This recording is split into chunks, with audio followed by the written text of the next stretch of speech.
ისევ პატარით გავაგრძელოთ. ყველაზე პატარებს ხუნ ეს ყურძ გავს. რაღაცა ყურძ გავს. და რაღაცა ყუთია და კოკო-კოლოს საიზ რაღაცაო, რაღაცა ცუდი, რაღაცა ქალის არის კიდევ, კაროჩე. ნუ 2 ამანათი დევს ამაშიც, 3 ამანათი, 4 ამანათი დევს ამაშიც. მოკლედ, პირველი პატარა ამანათი ვნახოთ. აქაც საყურე დევს. და შოთაშორის ვიზუალურად ეს საყურე მომეწონა. აქ 2 საყურე დევს დაჟე.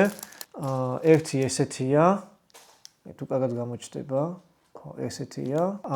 და ამაში კიდე მეორე დევს, ნუ რავი, ეს უფრო რაღაცა იმას. ლამაზია, ესეც ესეთია, ნახეთ. კიდე ამოვიდა საყურე, რომელიც ესეთია, ნუ ამას აღარ გავხსნი გეხვეწებით. კიდე ამოვიდა, რომელიც ეს რავი, ყავია, მე მგონი, შიგნის ესეც საყურეა. და ამოვიდა ნიპის რაღაცა ლიფტები ამოვიდა. არ ვიცი მე ლიფტი რა არის, კაროჩე, ამას გოგო უნდა ყუთავდეს ახლა, იმიტომ რომ გოგოს კაი ყუთში კი არის. თავისი ყუთი აქვს, ეს ყუთი რანაირად იხსნება, ღმერთმა იცის. რატო გავხსნი? მე გვიმივა. ესე იხსნება. და რაღაცა ზუზუს ფორმა აქვს. რა არის ეს? ზუზუს საკრავია? რაღაცა კერძზე დასაკრავები არის. კაჩი ქალები გაიგებენ რა არის რა. კაია, ცუდი არ ვიცი, კაი ყუთში კიდევს. შეგახსენებთ რომ ეს თითო ამანათი ღირს 39 ზლოტი. ვაგდებ ხოლმე აპარატებიდან ვარშავაში. შეიძლება სოქალაქებში არ ვიცი. ნუ ეს ამანათი მომეწონასავით, იმიტომ რომ ბევრი საყურეა და ეს რაღაცა ზუზუს დამცავები.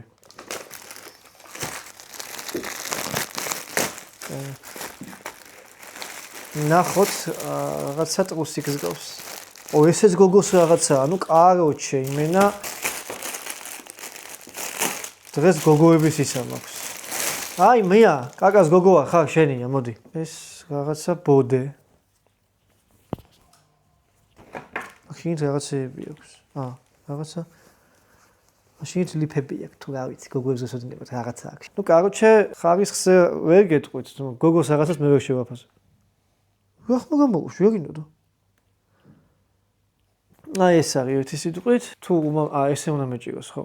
ნუ, რავი, ხარისხს არ აუშავს, რავი, შემთხვევაში შეხედეთ. 40 ზლოტი რამდენად ღირს ვერ გეტყვით, მაგრამ ნუ არ აუშავს, კაი?